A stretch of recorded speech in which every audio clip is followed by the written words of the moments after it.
오늘도 세 가지 뉴스를 가지고 왔어요. 첫째, HDC 현산 아시아나 포기 안 했나? 금호 리조트 매각하지 말아라. 아시아나가 돈이 너무 없고 부채가 너무 심해서 망할 것 같으니까 갖고 있는 자산을 다 팔고 있어요. 그런데 HDC 현대산업개발에서 아시아나 항공에 그 지분을 매각하려고 하고 있는 그거를 옆에서 매각하지 말라고 하고 있는 거죠.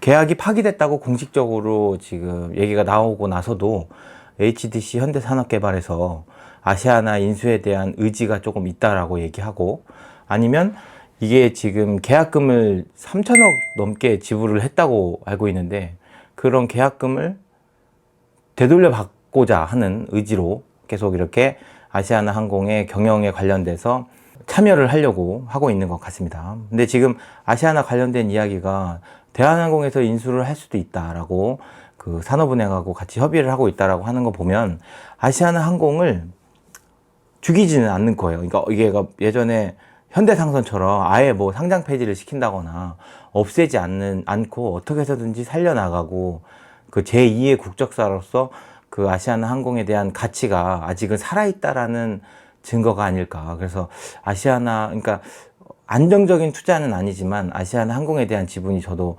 주식이 조금 있거든요. 그래서 계속 눈여겨보고 싶어서 나라에서 과연 이런 아시아나 항공을 어떻게 처리를 하게 될지 앞으로의 추이가 계속 궁금해지고 있습니다. 그래서 계속 지켜봤으면 좋겠어요. 다음, 바이든 랠리, 코스피 연고점 경신, 개미들만 팔았다. 그 최근에 개인들의 매도세가 좀 강하다고 지금 통계적으로는 좀 나온 걸로 알고 있어요. 이게 저도 자세하게 수치는 모르는데 이렇게 각종 매체들을 이렇게 보면 개인들의 매도와 외인들의 매수가 이루어지고 있는 걸로 어느 정도 통계가 나와 있긴 한데, 저는 그래요. 이게 매수하고 매도하는 게 한순간에 어떤 테마나 이슈로 인해서 전체적으로 매도를 하거나 매수를 하는 게 아니라 주식은 꾸준히 들고 있는 거다라고 생각해요. 근데 너무 들고 있기에는 내가 갖고 있는 주식이 너무 많이 상승했다면 일부분 차익 실현을 하는 거지, 전액 차익 실현을 한다거나 전체 다 매도를 하는 게 아니라 기업이 괜찮다고 하면 계속 매수를 하고 있는 게 옳다고 생각해서 전량 팔았다, 전량 뭐 매도했다, 매수했다 이런 것들에 대한 충동적인 매매를 부추기는 그런 기사인 것 같아요. 그래서 약간 좀 조심을 했으면 하는 의미에서 기사를 선정했습니다. 자, 다음으로는 코로나 8개월 내 미국서 거의 사라질 수도. 이게 코로나 때문에 2020년이 전체적으로 사람들이 다 고통받고 힘들고 괴로워하고 그랬어요. 근데 주식은 제가 생각할 때는 그렇게 고통을 받지는 않았던 것 같아요. 3월 달에 그렇게 폭락했던 장세가 거의 다 회복되었잖아요. 근데 코로나 때문에 피해를 보고 고통을 받았던 업종이나 기업은 있었겠죠. 그리고 거기에 투자했던 투자자분들은 고생을 많이 하셨을 거예요.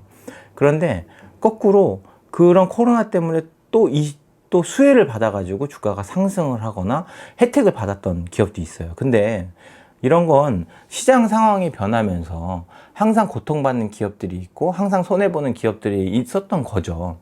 이게 코로나 때문이었던 것 뿐이지 어떤 이벤트나 테마에 상승하는 종목도 있고 하락하는 종목이 있었다는 거, 본인이 투자를 했을 때 투자를 했던 방향이 코로나와 연결이 되어서 크게 문제가 됐거나 손해를 보셨을 수는 있었을 거예요. 근데 전체적인 시장 흐름으로 봤을 때는 그렇게 고통받고 힘들었다라고 생각하기에는 3월 달을 그런 폭락장 대비해서 상승했던 종목들이 너무 많고, 뭐 코스피나 코스닥이나 그리고 미국 주식들도 상승을 되게 많이 했잖아요.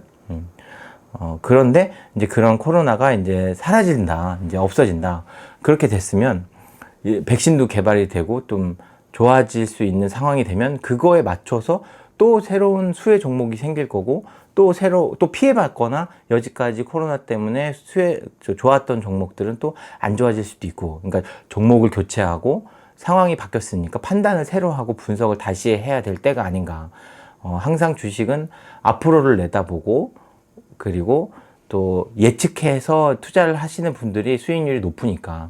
근데 그렇게 전문적으로 예측할 수도 없고 투자할 때 그 분석을 하기 어려우면 그냥 ETF나 이렇게 전체적인 주식의 그런 흐름을 분산 투자할 수 있는 그런 쪽으로 투자를 하시는 게 더 도움이 될 겁니다. 이게 그때 바뀌는 거를 직접 예측해서 분석해 갖고 쪽집게처럼 이렇게 탁 투자를 한다는 거는 쉽지 않으니까 그렇게 하지 마시고 그냥 마음 편하게 코스피에 투자를 하시든지 아니면 특정 업종이나 아니면은 지주회사 관련된 주식 아니면 대기업 주식에 대한 그렇게 몰려 있는 거 뭐죠? 그 탑 10, 뭐 아니면 탑 50, 뭐 이렇게 종목 묶여져서 있는 그런 ETF 종류로 투자를 하시는 게 개인 분들이 투자를 하시기에는 좀 도움이 되지 않으실까.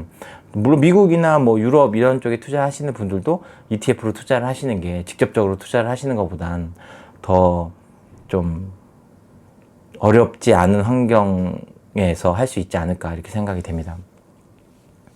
자, 이렇게 코로나 관련돼서 앞으로도 좀 백신도 빨리 개발이 되고 여행 좀 많이 다닐 수 있는 그런 시대가 왔으면 좋겠어요. 네, 이렇게 한 주간의 이슈를 마치겠습니다. 감사합니다.